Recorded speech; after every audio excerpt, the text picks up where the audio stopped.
কেউ নেই। 5 বছর শেষে থেকে 55 বছরের বৃদ্ধ পর্যন্ত সবাই এখন হাদি হাদি কেস করছে। হাদিকে চিনে এখন হাদিকে হত্যার সাথে জড়িত আওয়ামী লীগের বাহিনীরা এখনো ঘোরাফেরা করছে। বাকি অন্যদিকে এই বোমারের উপরে ঘোরাফেরা করছে।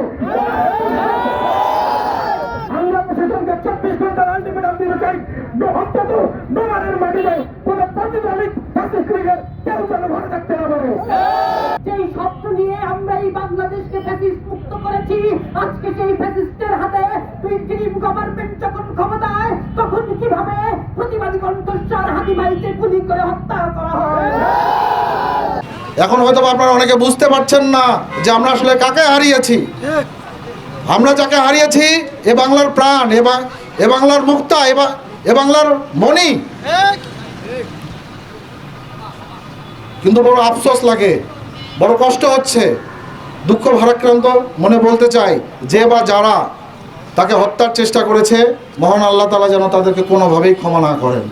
যে কণ্ঠস্বর নিয়ে জুলাই আগস্টের অভ্যুত্থান পরিচালনা করেছিল এবং তার পরবর্তী সময়ে এই বাংলাদেশকে সঠিক পথে নিয়ে যাওয়ার জন্য, বাংলাদেশের স্বাধীনতা, সার্বভৌমত্ব, ইনসাফ এবং সততাকে নিশ্চিত করার জন্য, এই বাংলাদেশের টোটাল সিস্টেমকে পাল্টিয়ে দেওয়ার জন্য যুগে যুগে এরকম হাদি একজনই জন্ম নেয়, ঠিক কিনা?